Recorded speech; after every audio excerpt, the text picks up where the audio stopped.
Hello, welcome to episode 2 of Chatting Shit about the Brawler Cup. Joined by Callum, David, and Matt. How is everyone? I'm all right, thanks, Matthew. Yeah, good. A bit freaked out. But Yeah. Yeah, Put the mask back on. Sorry. It was better, wasn't it? Yeah, I was a little surprised when I let Matt into the call and heard that step. Oh dear. How are we all feeling about this cup? Any early impressions? Really, really excited to get stuck into this one. It's looking promising. Yeah, I think it's good. I think there's so many options, and for what I know, everyone always says it every single month that maybe it won't just be like the same few picks on every team. But actually, this month, I seriously think that there is a real risk that might actually happen for once. That there's a bit of variety. So yeah, could be good. I think there are a couple of strong cores which are starting to pop up, but they all seem to counter each other, and it seems like there's going to be lots of very wide, like variety-based teams where the big focus is trying to get as many types as possible in. So I think it's going to be a really fun back and forth cup to have a look at. Yeah, I think what I'm noticing is that a lot of the cores as well, like you can't pair up the cores because of the weight distributions. Like it feels to me like a lot of the team members of the good cores are all in one particular weight bracket as well. So it makes it very difficult to run two really strong dual cores. I'm sure more will pop up though as the month goes on. We're going in weight category order again. I'm up first. I've gone into the bantamweight category tonight. Pokédex number 385 at 1.1 kilograms. And that's Jirachi. Not really got a great deal to say on this, to be completely honest. Why'd you pick it then? Why did I pick it? I'll see why I picked it. Because when I looked at what was banned here, it reminded me a lot of what was in the 10-point category. A lot of the banned ones, or the unavailable ones, were ones that were in 10 points in Continentals, which we didn't see very much of at all. So in my mind, I sort of I started off with my Continentals team as a starting point. Bronzone was amazing in Continentals for me, so Bronzone was like the starting point. But I really quite like some other stuff in the slot 5, which I'm sure we'll speak about later. Particularly some of the grass options, actually. Whereas I'm less keen on some of the slot 1 options. So I feel like Jirachi's a bit of a... it's the only thing that does even a remotely similar job to Bronzone. So I feel like if I am going to use Bronzone, I'm just going to use Jirachi instead.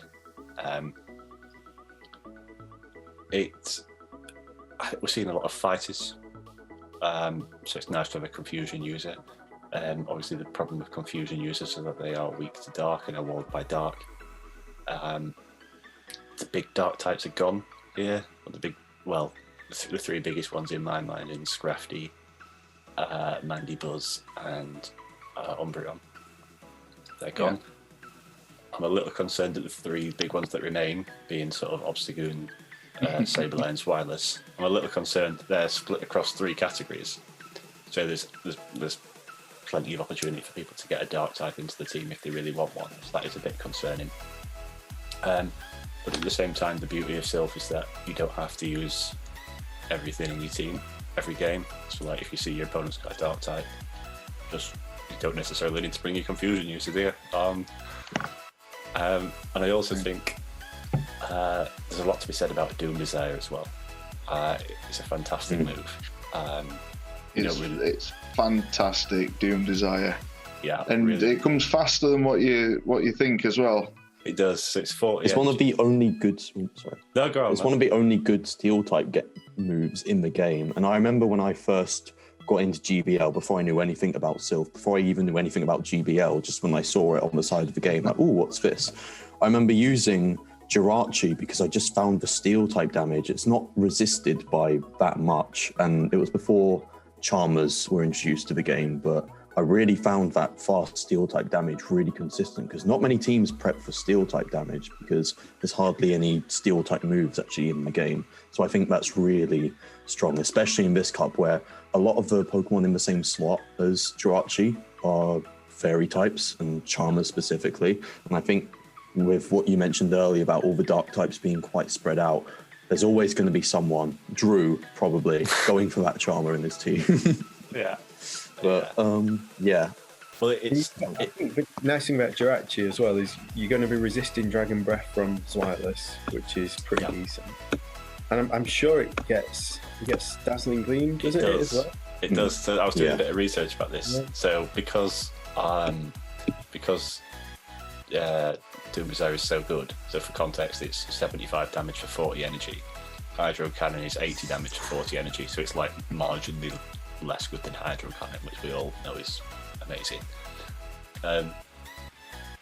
Generally speaking, by the time you get to when you get to a Dazzling Gleam, you're only one confusion short of double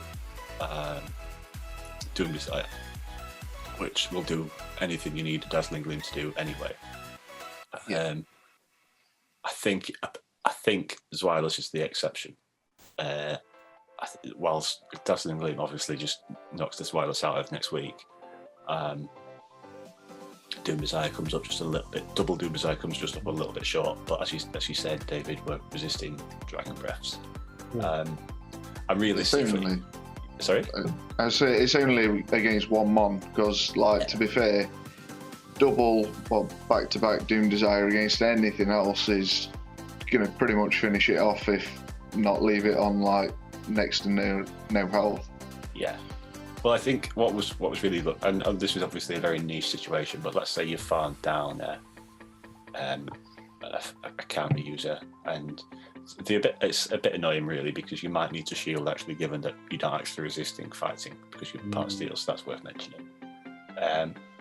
But actually, by the time you've done one confusion, double Doom Desire will kill a Sableye. So that's which I thought was really. I was not expecting that actually. There you go. Yeah. Yeah. I mean, and so I don't think I'd run. I don't think I'd run Gleam. I think I'd stick to Psychic. For the stab. The stab comes a bit faster, and it's neutral. It's like the things that resist. And potential debuff. Yes, but I think the big thing very potential. I think the big thing is the fire types, because fire resists your steel, and then it also resists fairy. And the sort of pure fires like Castform and Ninetales are in slot 1 and 3. I think we'll always see those. Talonflame in slot 2. We'll see Talonflame. I don't think there's a great deal else fire-wise. AWAC, potentially. Charizard. Ooh. Yeah, potentially. And there's just not things I want to be walled by, because they're all things that hit very, very hard if they get a farm. So I think I'd run Psychic on, but I don't know. What do you guys think? I think it's an interesting pick. I think slot 1 is probably one of the hardest slots to pick from. It's not the one I'm looking at first and trying to, build a team around. It's trying to find something which fills a hole. It's kind of a weaker picks. But the thing that, and I do like what you're saying. Obviously, Doom Desire hits really hard. Psychic is coverage, but I just think that we're going to see so many things that will give it a tough time. Like I imagine loads of people will pick Diggersby, which is going to give it a really rough time. And then, like I say, even Machamp. Do you have to shield against Machamp? That's bad if you have to shield against Shadow Machamp. You do if you're going to go for a pure confusion down. Which is, it's a bit annoying, isn't it? But then, what I also like about it is that, as with any steel typing, you've got the charm resistance built in. Yeah. You've got Razor Leaf resistance built in. Because I think Victory Bell's in slot 1 as well, so I think we might see the odd Weeping Bell. Yeah, Weeping Bell's in 1 and Weeping Big Bell. Tree's in 2. Ah, okay. But I hope I'm not giving anyone any ideas. That's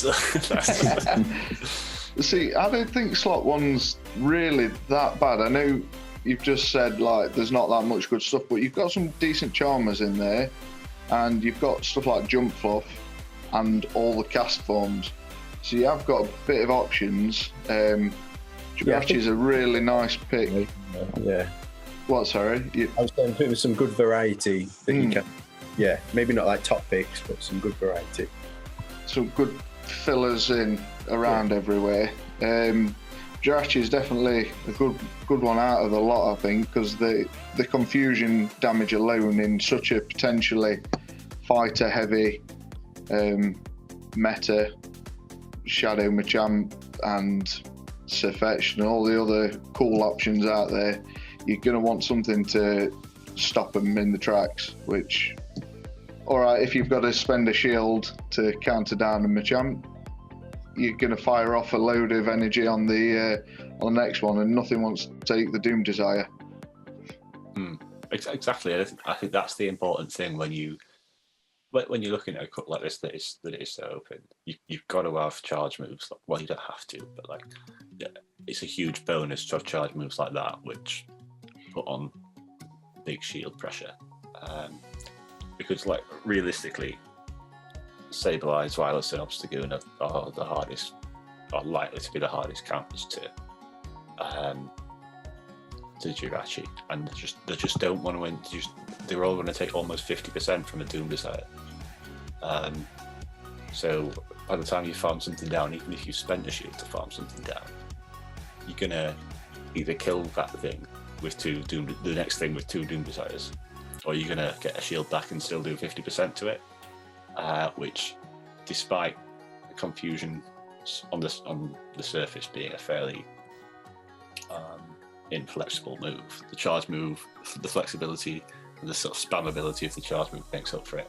It's not like with Hypno, for example, where you might do your farm down, but then you've got a non-stab Thunder Punch. It's a completely different ball game to that.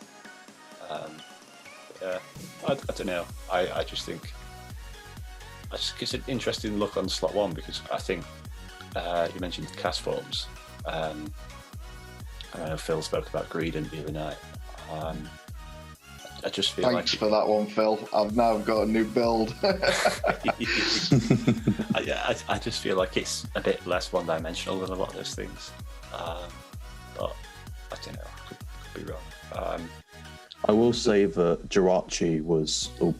I will say that it was one of the slot 1 picks that stood out to me first before the PvP rankings got out, and before I was looking at strong cores that might emerge. One of my first impressions was Jirachi, purely mostly for the reasons that you've said, and I found it really covered a lot of other Pokemon's weaknesses, but especially the fighters, as you mentioned. It really covers a lot of the weaknesses of fighters, being good against the poison and against the charm, and I think it has the potential to form some really strong cores, especially if you give it maybe a couple bulkier teammates to help it out. Jirachi isn't squishy, but it's not quite tanky. So if you can give it something which can act a bit like a third shield, I think it's got some really big potential with that Doom Desire.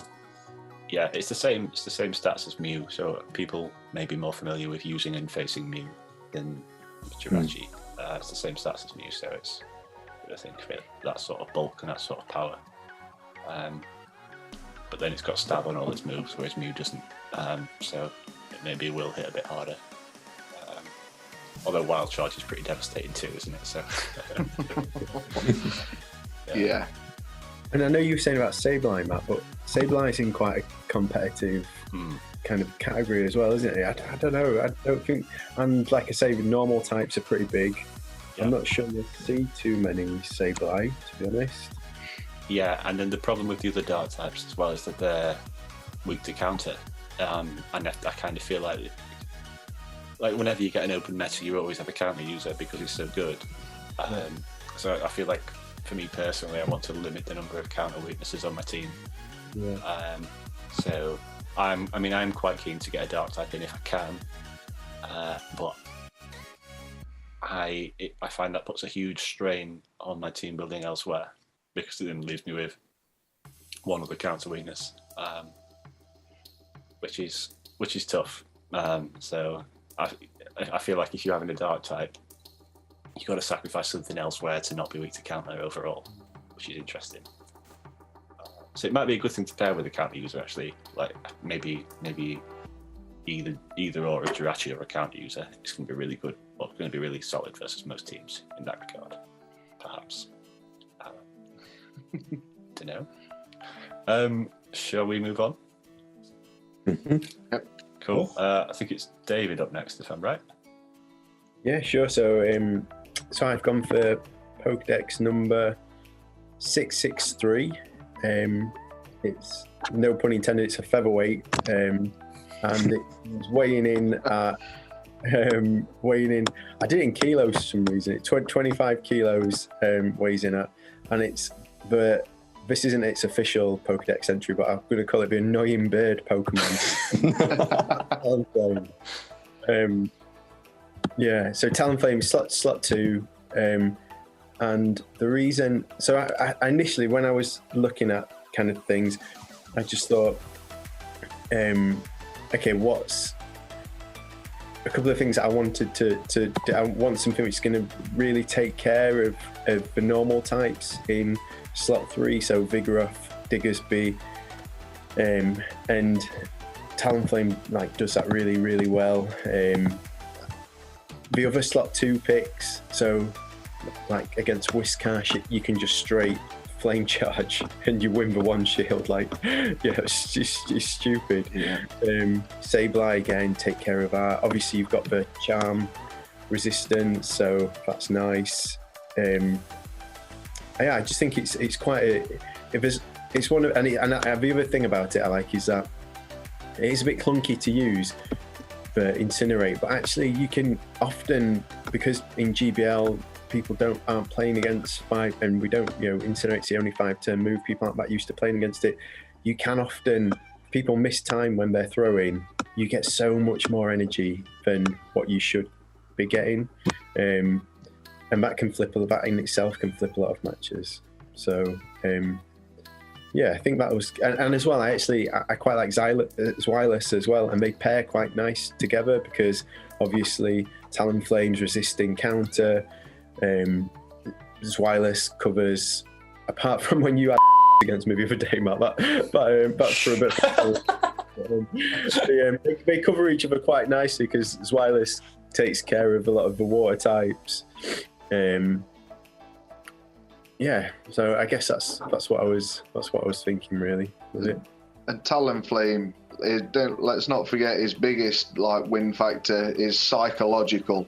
It's all here. You see a Talonflame on the opposition, and you're like, I can't deal with that, seriously. Every time. Well, it was Prismatic, wasn't it, where he sort of burst into the seam, and ever since he's just been a giant pain in the arse. Yeah, no, absolutely. I mean, even a lot of the slot 6 picks at the tanks are like Steelix. Well, that's fine. Bring that on. Melmetal, we just 2-shield that's fine. So, and I think if you as well, like Machamp is great here, and it kind of works quite nicely in team building with Machamp as well. So yeah, I think it's quite good. Like you say, it's if you've got it on your 6, you're going to put a lot of pressure on your opponent to try and plan for doing it. They've got to make a plan for it, because if it gets energy, you are just going to run through a team, just back-to-back Brave Birds. It can just cause so much damage. So you've got to plan for it. You can't go down shields against it, can you? Otherwise it's chips, isn't it? Yeah. Definitely. Which again, if you put it with Machamp, which is going to put loads of shield pressure on, can work quite well. Yep, good point. Carl, any thoughts on Talonflame? I just think it's so oppressive in the fact that, like you said, it gains energy, although it's not necessarily quick in the same way that Mudshot is, just in big bursts. And I find that, like you mentioned earlier, with it beating Whiscash, your first thought when you bring Whiscash into a Talonflame isn't, I'm going to lose to this matchup. You just think in the back of your head, oh, I've got this. I've got a Mudboy on a fire type. I'm fine. And then you lose, and then you panic, and then your opponent sweeps your team with the Flame Charge. And it's one of the only Pokemon, I think, with like a strong hitting +1 move. Because you look at the other +1 moves, and like, not in this cup, like Scrafty, which I know has been banned, but with its Power-Up Punch, you can even go in with like a Vigoroth and you can no-shield Power-Up Punch because it just doesn't do much. But the Flame Charge off of a Talonflame, you often have to shield even the first one before it's been boosted. Like and then the boosted Incinerates just get stupid, like totally stupid. I had a couple in Prismatic Cup. That was the first time I used it, and I had a couple of opponents like message me afterwards, just like, just like, oh, that's just ridiculous. Like, should be banned. And I was like, yeah, when it does get on a roll, it really is ridiculous. Like, well, the thing, if you like land the Brave Bird on like Quagsire, you win the Quagsire, and it's like, and so many people in the Prismatic were letting the Brave Birds go through on a Quagsire, and it's like, oh, you've just basically given me the match now. I remember you let that happen versus me, Matt. Yeah. I remember vividly. Yes. Still haunts me. Yeah, it was a good game, that. It really promotes like a baiting style. No, good man.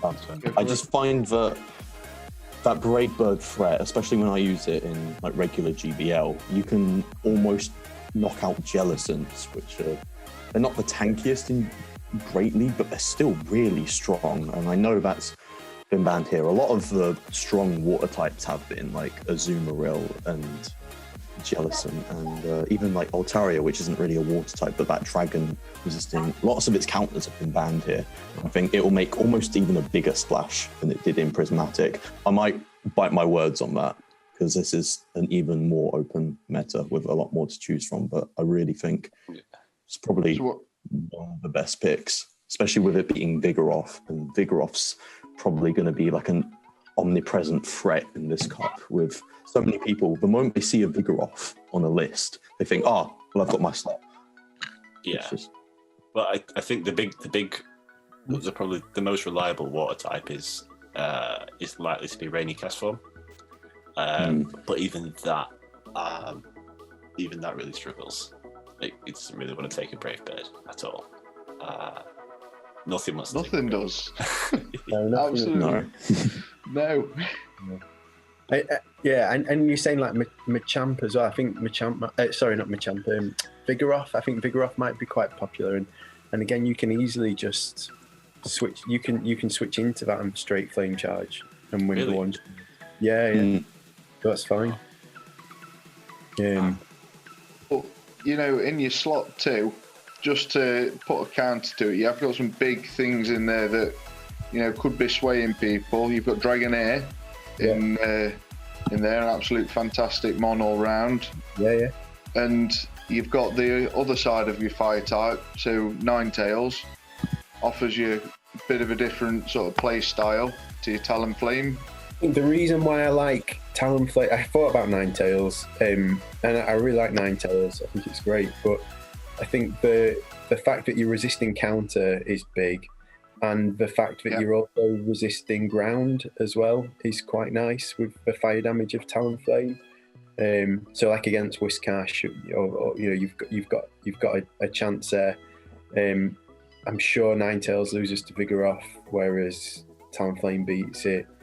But yeah, Dragonair is a good pick. I like Dragonair. I've used it a few times before, but I'd rather pair it with Zweilous, I think. So you're getting your dragon coverage elsewhere with that type of build. Yeah, I've not thought about Dragonair. I do quite like the idea of having a dragon here, because these sort of wide open netters can lend themselves sometimes to be in a case of, well, I get a grass type, I get a water type, I get a fire type, and and then all of a sudden, half your team's weak to your dragon. So I do quite like the idea of having the dragon here if I can make it work, and Dragonair isn't one I've considered. But again, there's so much other stuff in that slot in there. I know Dan spoke a lot about Stunfisk. Cal's mentioned Whiscash already. I really like Alolan Raichu. I really like Talonflame. And you're Sableye in that slot too, as well. So really competitive slot. Yeah, I think probably one of the most. It's super competitive. And if you want to be that guy, Wigglytuff's there as well. Don't be that guy. It's disgusting. How could you even say that on a video? Don't promote this properly. I'm sorry. It's just the thing is Wigglytuff the charmer to run because it doesn't actually resist counter. Like Wigglytuff struggles versus Vigoroth. I think it's Sylveon. Is Sylveon actually? Sylveon slot 2, Wait, yeah. It is legal, isn't it? Yeah, it is slot 2, yeah. Yeah, slot 2, yeah. That, although printed out all the sheets so I know where everything is. That's why I keep looking down. Solid. I don't know if this was already mentioned, but one thing I do want to quickly say about Talonflame is that you mentioned earlier, David, that you thought Diggersby would probably be really prominent in this cup, and I definitely agree. It's even ranked number 1 on PvP, I'm pretty sure, which has a habit. Yeah. Completely destroys Diggersby if you can get it on that safe swap. Do you think of Talonflame as a safe swap pick here, or do you think of it as more of a lead? Yeah, it's a good point actually. You could run it either. I mean, the disadvantage, I guess. I don't know. Safe swap, and then they both have played on me. Safe swap, and then you've got the kind of roll of the dice, brave bird or not. Probably wouldn't have it as a lead though. I think if you save it in the back. That's how I like to play it, rather than, and then you can just run through teams if you save a shield and get shields down. So you got to create the shield advantage to just run through a team. So maybe more of a switch in. Yeah, like a counter. You say it's a really good Diggersby county, but I know from first-hand experience that Hyper Beam Diggersby will beat your Talonflames in the zeros, and I think the ones. But let's face it, you're not ever going to get to the ones because if you're the Talonflame, you're not shielded a Diggersby, are you? Yeah. And I do wonder about Diggersby. Given that you're targeting steel types with Earthquake, you've got Fire Punch and you've got Mud Shot. Obviously, Earthquake's a big stat, but so's Hyper Beam. Fire Punch doesn't really do enough, does it? I mean, no. Like, especially non-stab. Like even on Hypno, which has more of an attack, you can quite easily tank it on certain. So I think Earthquake's. Yeah, but Hyper Beam's not much further on than Earthquake, and I imagine and I know you can still beat Stunfisk straight Fire Punch, Glaring Stunfisk straight Fire Punch.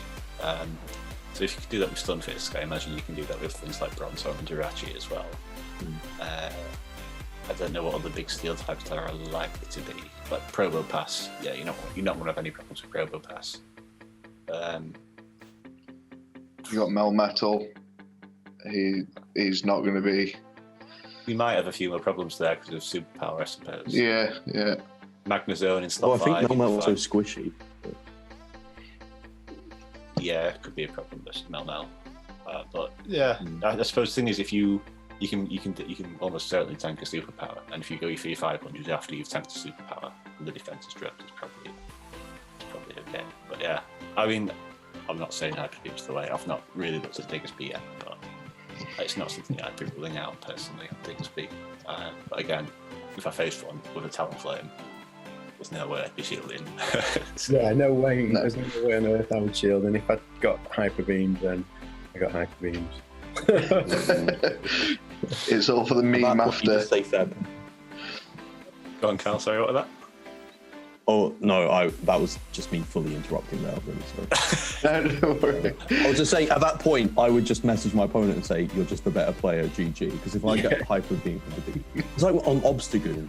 Sometimes you can tell because Obstagoons never really tend to throw more than 5, and then if you see an Obstagoon building up to 12, you think, "Oh, hang on there a bit." But Diggersby's so tanky that you always expect the overfarm, and so it's not quite as expected when it comes to a Hyper Beam. So. Yeah.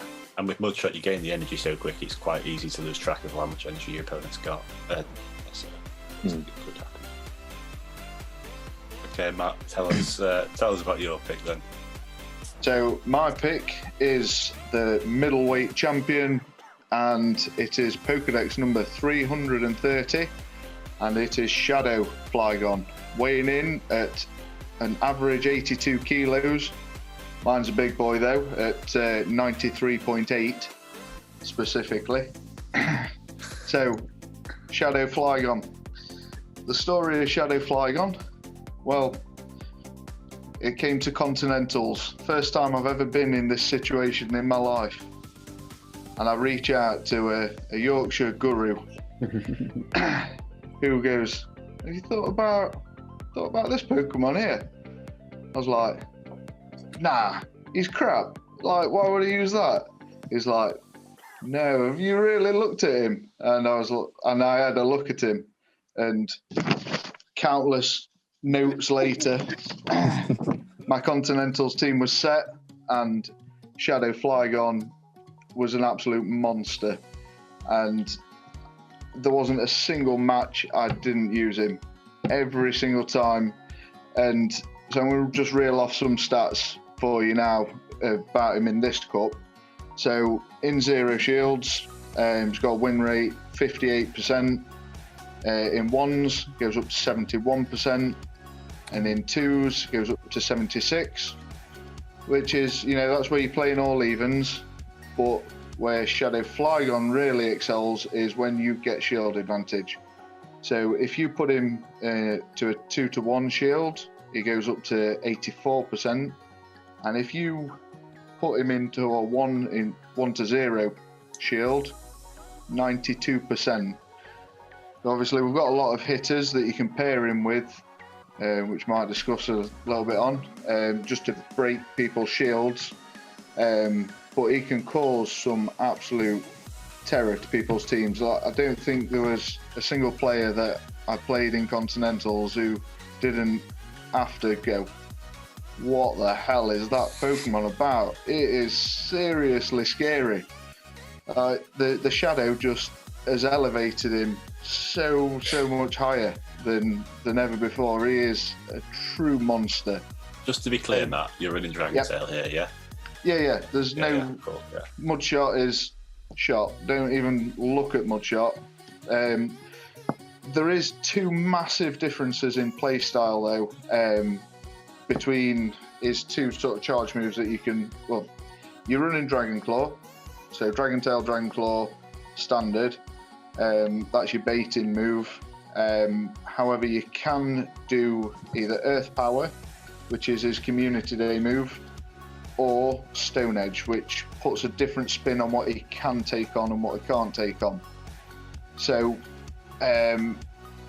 if you're looking for some rock damage, use Tyranitar. I'd just get that one in there. But it depends on your build, to what you want him to take on. So just in the zeros, obviously I said it was a 58% win rate, so that was off PvP with Earth Power. You give him Stone Edge, goes up to 69% win rate, just in zeros. So he's picking up a lot more, but it's different things that he picks up. So with Earth Power, he will beat Obstagoon, your Licky Licky, Pelipper, and Shadow Dragonite. But then with Stone Edge, he beats the same, but he can't beat a normal Dragonite. I think that probably got more bulk. Zeros isn't really where you want to play him. No. He is glassy. He basically loses to nearly everything that's ice, any fairy, and if you're running him with Earth Power, he'll lose to like Superior, Lugia, that type of thing. But if you're running him with Stone Edge, then he's going to start losing to things like Probopass and Steelix. So you can flip his effectiveness dependent on like the rest of your team, what you can cover. So really where you want him, in the ones is sort of where he plays pretty well. So reel you off a list here. So in with Earth Power, he's going to pick up Obstagoon, Goodra, Shadow Gallade. He'll beat Machamp, Pidgeot, Bronzong. So we spoke about Bronzong being a potential pick. He'll beat it with Earth Power. he will lose it with Stone Edge. Yeah. So you've lost your coverage, so you've got to find it somewhere else. He'll go on, he'll beat Talonflame, sorry. Wishcash, he'll beat your Sirfetch'd, your Stunfisk, your Politoads, your Driftblims. That Shadow Dragon Tail absolutely rips through Pokemon like a hot knife through butter. It can cause some proper headaches. Against the other dragons, we've got him, he will literally only lose to the normal Dragonite in zeros. In ones, it depends on moves because Dragalge can beat him. It's a little bit bulky. He'll beat Kingdra, Dragonair, Swiless. It is IV dependent. I've got an attack weighted one. There you go. Mansfield's best kept secret on the. mine's attack based, and it plays like that. But then on the flip with Stone Edge, again you're beating pretty much everything that Earth Power beats. However, you can pick up Jump Fluff, not Shadow Jump Fluff though, only normal. Don't know why that is. I don't think we need to worry about Shadow Jump Fluff, do we? No. Like, that's an expensive. I think if you're build. running it, you run normal, don't you? Yeah. You're going to be the Greedent, Cofagrigus, all the cast forms apart from the Ice one. Just don't even look at tackling an Ice Pokemon at all. Run as fast as you can. You're going to lose to Diggers being Vigoroth, but they are close losses. Diggers being Vigoroth aren't looking healthy and they don't have any energy when you come out of that. The Mantine, again, is really, really close. Again, the Mantine has got like 13 HP, I think, from the sims that I was looking at. So really, you got to play him at a shield advantage. So you got to put him with something that can get you a shield advantage. There's lots of great Pokemon throughout the whole cup. Don't need to start listing on my team to you. But the situation, like when you go into 2 shields, Dragon Tails is just doing that much damage. It's irrelevant, and is best as a lead. You can bring him in as a counter switch if you're confident about picking against your opponent. But Shadow Flygon, put him in the lead. There you go. David and I have just finished playing Dungeon Cup in factions. And it seems to me, I don't know whether you ended up using it, but every week we were just having a chat like, "Ooh, Flygon looks good." Should we use Flygon? Yeah, should we use Flygon? And I think whenever I faced it, it's obviously in factions you can change the moveset between rounds. Whenever I faced it, I always thought, "Oh, but what if it's Mudshot?" And there's always that little element of doubt in your mind as well, isn't there? Which I think, I mean, generally speaking, it's going to be Dragon Tail, but there's always that little element of doubt. And there was that one cup. Was it in season 1? There was a cup Kingdom. where Flygon. Which one? What cup was it? I can't remember. Kingdom Cup with the steals. It was. There was Kingdom Cup. There was Kingdom Cup. Then there was another one. The Boulder Cup, the first one, because I first used him with Mudshot. Yeah, Boulder Cup. He was in that. There was another. But anyway, I can't remember the name of the cup. It had. Was it Toxic Cup? Was he in Toxic as well? Yes, he was good in Toxic. Yeah. Yeah, he was really good in Toxic Cup with Mudshot actually. And it's interesting you were saying there, Matt, about Stone Edge. I think Flygon is one of those Pokemon that, a bit like Nidoqueen with Stone Edge as well. You've got a decent chance of landing that because you don't always see it coming. Yeah, even though people like know that they've got it in the heat of the moment, people seem not to ever think of it for some reason.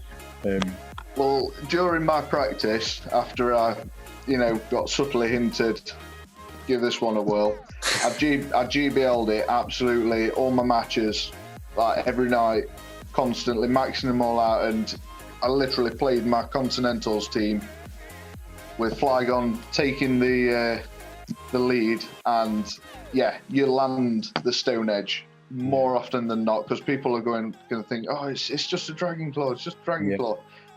Bang! Yeah. Have that. I just want to put it in here. I think you're giving me far too much credit for this, Matt. Like, Honestly, like, I can't tell you. He was the absolute MVP of my Continentals run, and I think I might have even used him in my regionals before, and it devastated teams. He's a fantastic mon. Absolute glassy. Yeah, so glassy though. That's the thing. Sneeze on it and he needs to shield. Like, oh yeah. Yeah. You're not getting to a charge move against an ice type, and definitely not against a charmer. Like, get out of there. Get out of there. But you can go, because he can put himself in like one Dragon Tail energy lead situations as well. Because if you've got him in a lead, people don't expect him. They're like, oh, I need to swap in something, swap it. You create panic as well, and then they'll sometimes miss-swap things in. Like, that's a stretch. And then you've got some like energy on them, and then he goes up to like a 70-odd% win rate across all shield scenarios. Shadow Flygon. I know all about swapping the wrong Pokemon in. I always.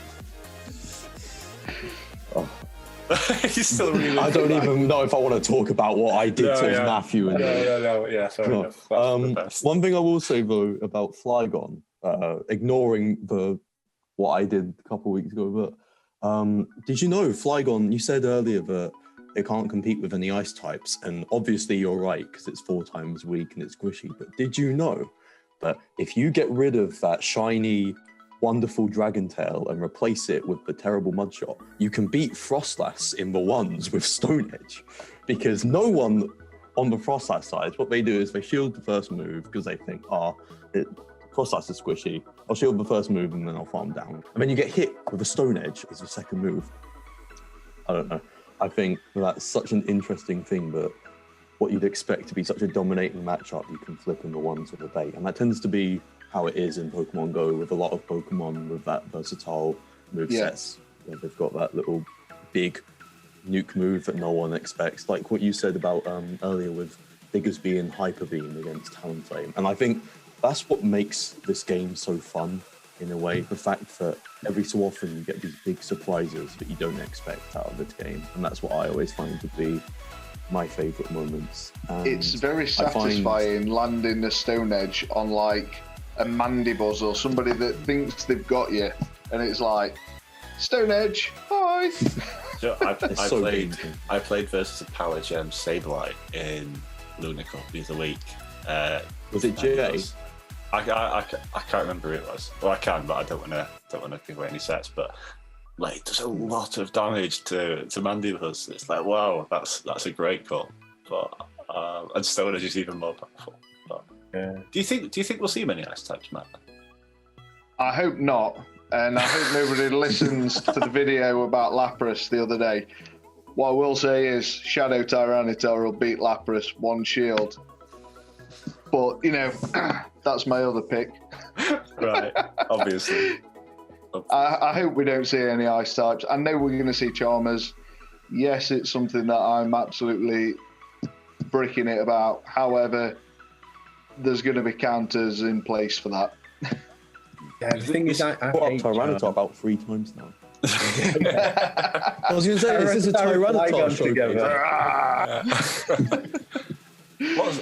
I think the big risk here for Flygon is that this sort of wide open meta is like it's crying out for a strong save switch, and that's what Frostlass does, like almost as well as anything else in the game. But if I run it with Mudshot, then I can beat it in the ones. There you go. And I think also Vigoroth does the same thing, and that's in the same slot. A lot of the strongest safe swaps are in the same slot together, and I think Frostlass isn't always your first pick. I think it's definitely very strong. It was on a lot of my initial builds, but I don't know. I don't think it's going to be omnipresent, not in the same way that Vigoroth probably will be. Yeah, I think Vigoroth will be really good. It's just so good as a safe swap. Yeah. So then outside of that for ice types, you probably are looking at Lapras, Celio, and Icy Cast form. So again, there's a variety of slots it could fit into, I suppose, but What about Shit. Jugon? What slot's that in? Oh, that's slot 5. That's same as Celio.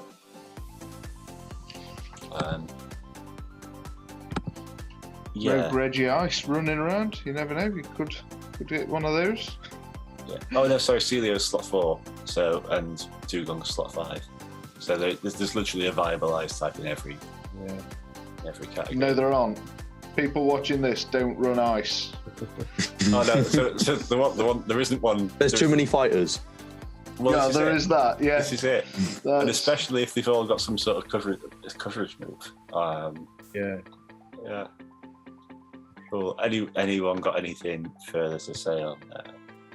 I was just thinking though, if you run Dragon Tail, I think a lot of those wins with Earth Power are quite dependent upon them shielding. I think you find it hard to go double Earth Power, don't you?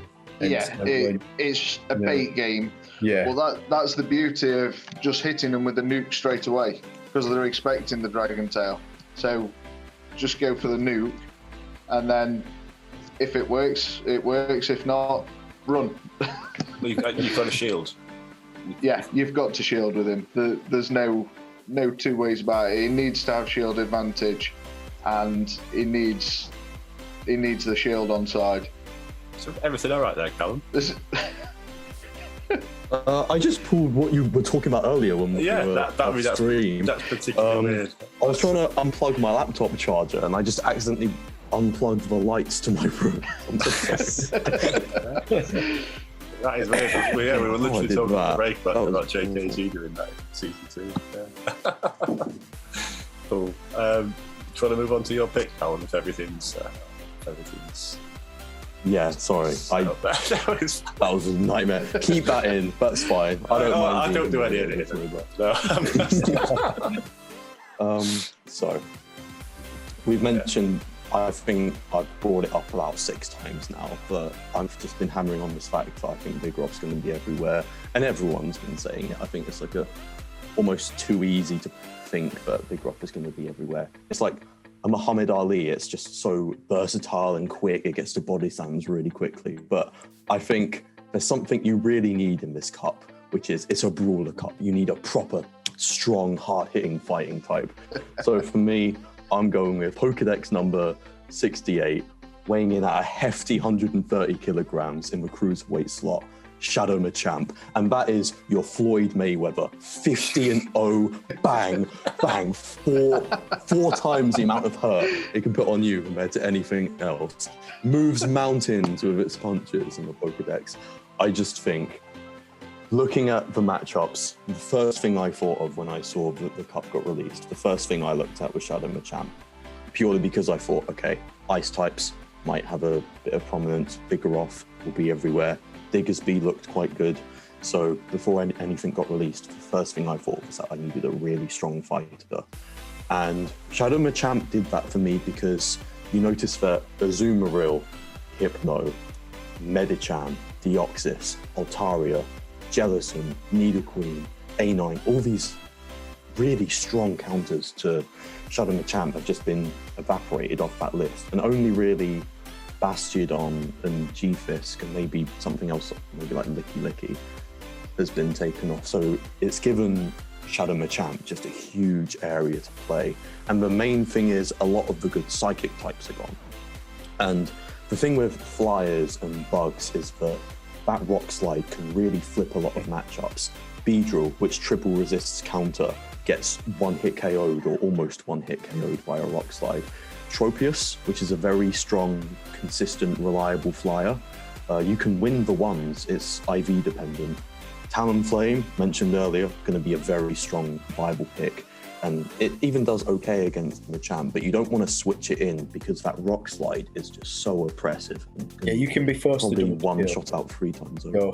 Your anti-fighter, which is a bit rough. Yeah, and it even flips the Dragouge match potentially. It was running a bunch of sims and it has the potential to flip a Dragouge match, and I found that ridiculous because I thought Dragouge would be a really good safe swap against it.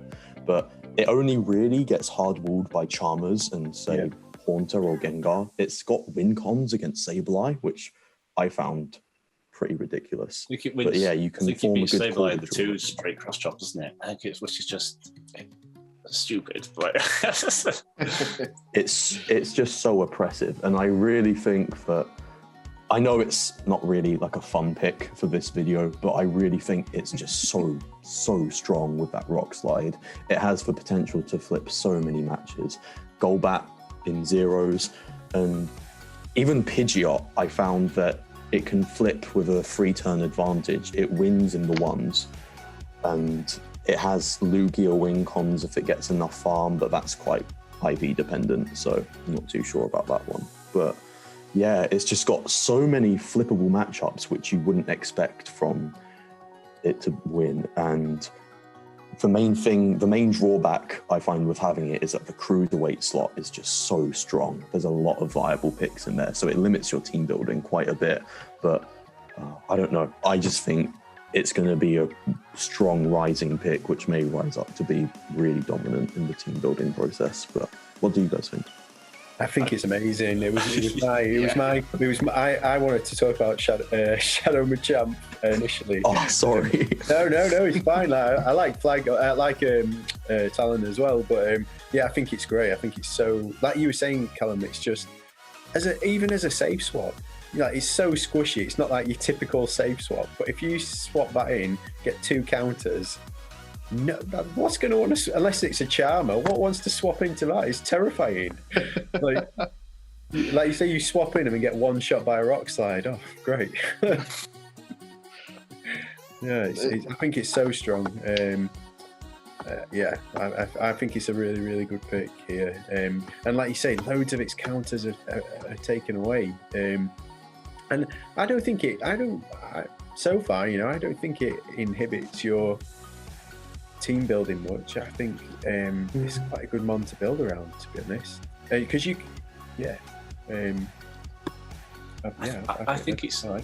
I think it's interesting because obviously the rock slide coverage is a big selling point for it.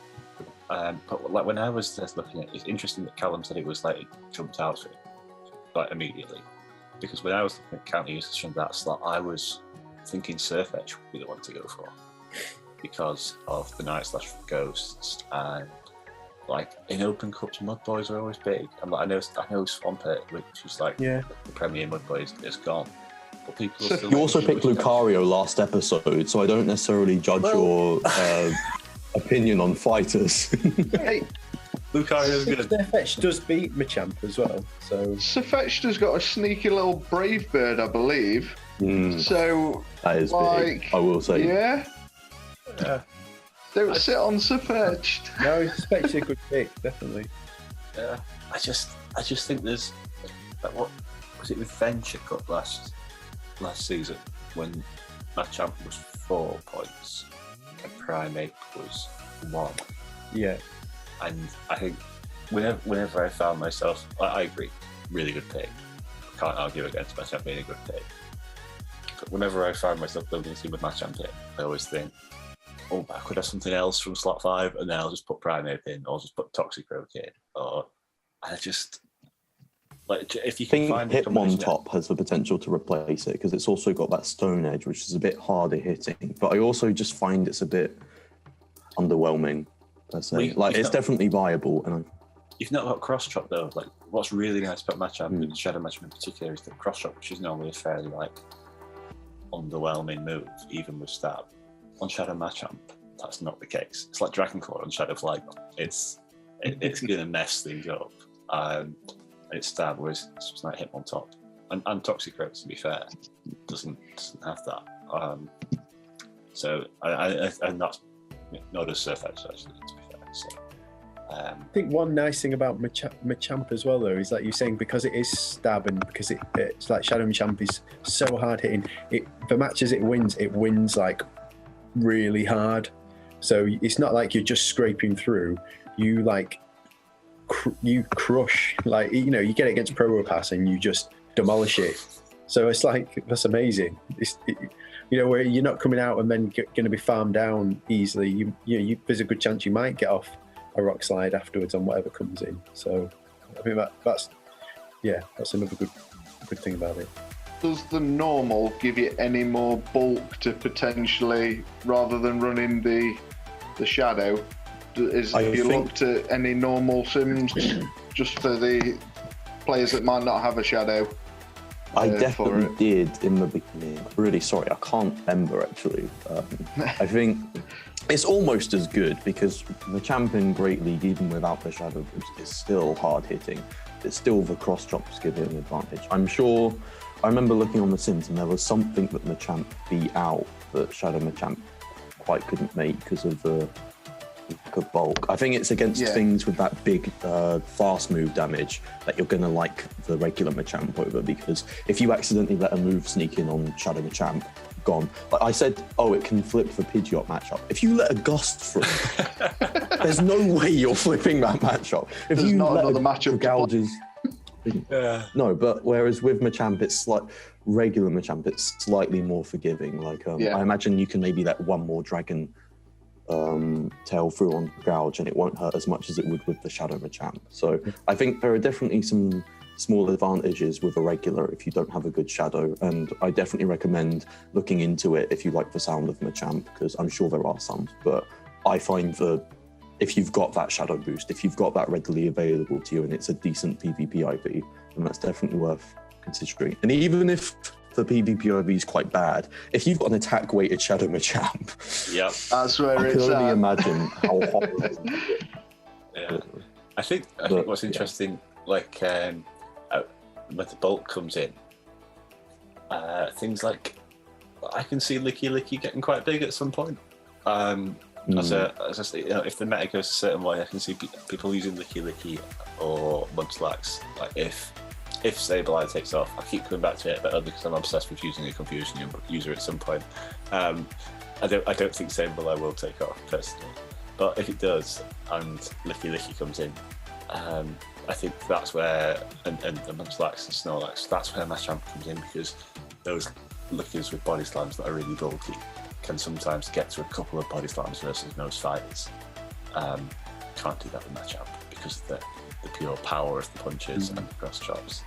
And because we saw it in Prismatic Cup, and we safe switching Snorlax because body slams just hurt everything. So you've got to be able to power through it before it can get to 2, and that's no mean feat with these bulky normal types. Machamp's literally the best thing out there at doing that. Yeah, it is an annoyingly good reason to run a Charmer though as well, with kind of unfortunately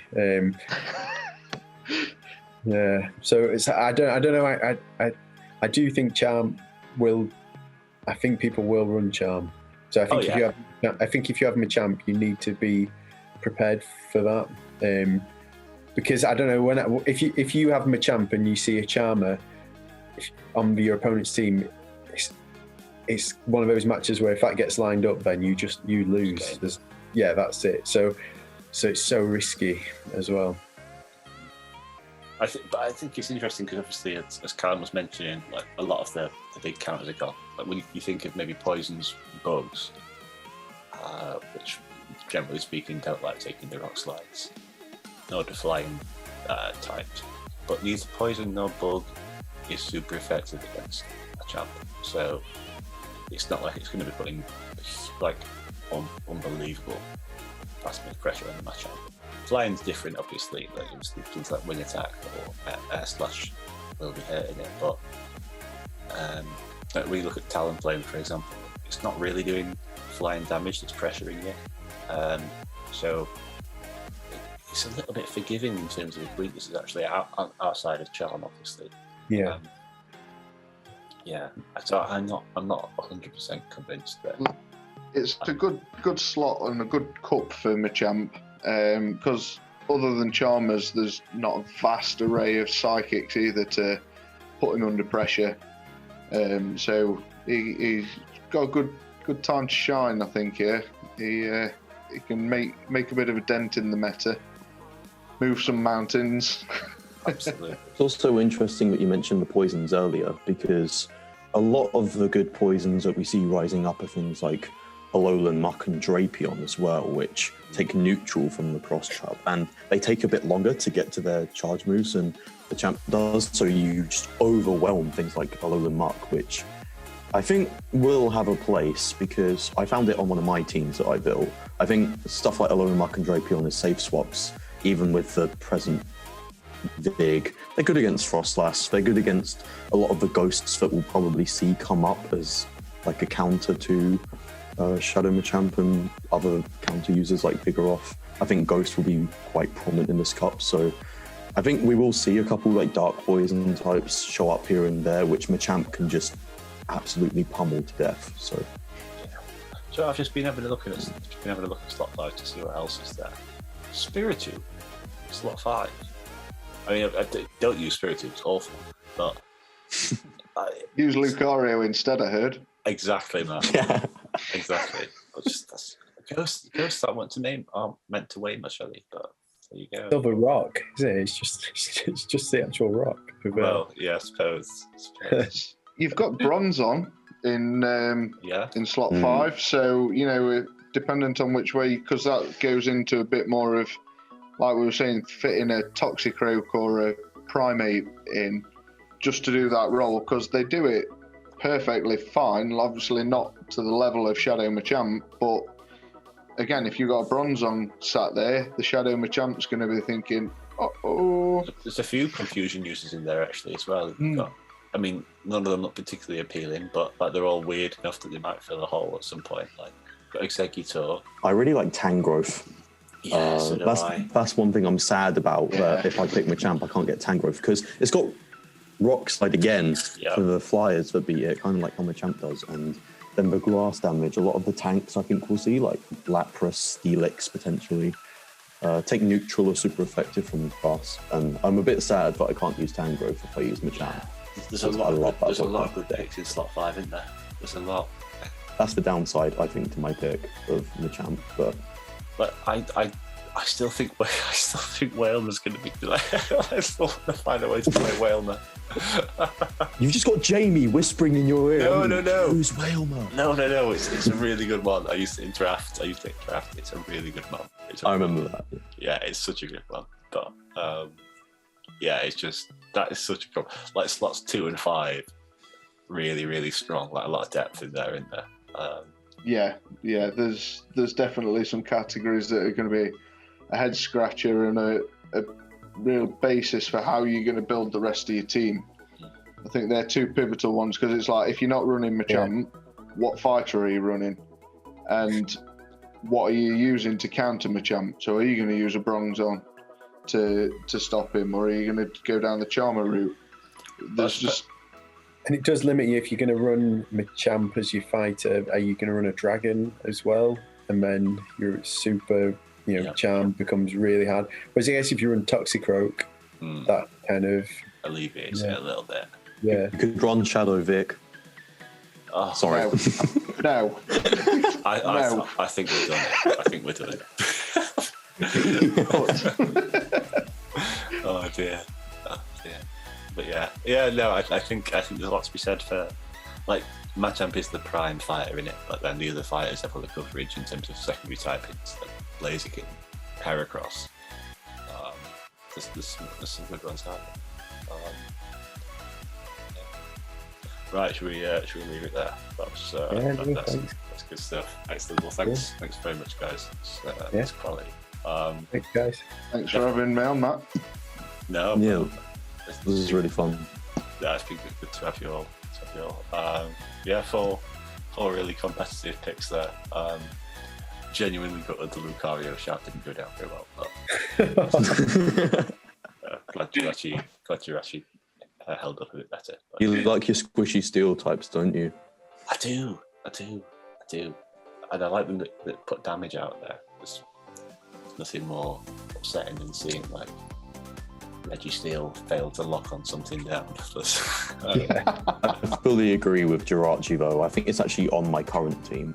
If I think, because it forms a really good core with Machamp. I think I forgot to mention that it forms really strong cores because I had a bunch of Pokemon listed out with it, like Diggersby and Jirachi form really strong cores with Machamp. and Talonflame even, which you mentioned earlier. Yeah, Speak- Talonflame and Machamp go really well. Yeah. Yeah, actually, Alolan Talonflame- Sandslash, if you want to go a bit spicy, covers its weaknesses really well. I guess you need to watch out for other counter users if you run Alolan Sandslash, because Machamp doesn't do so well against the other counter users usually. Yeah. But yeah, so Jirachi and Machamp would go well, wouldn't they? Yeah, it's pretty. So we've basically, between us, we've got like four. Like, there's quite a lot of Yeah. synergy. I was just thinking that actually. Jirachi, Talonflame, Flygon. Flygon and Talonflame probably form a strong core as well, I think, other than water types, which... Yeah, that's true. We've done well Flygon there, actually guys. beats a lot of water types. A lot of water types. So, yeah, well, I These can are all imagine. in different weight categories, aren't they? We could have all four of these picks on the Yeah. same. We've done all right here, guys. We've done all right. All right, guys. Thank you very much. Good luck with the month, and catch you all later. You too, Matt. Thanks. Have a good bye. night, everyone. Okay. Bye. Night.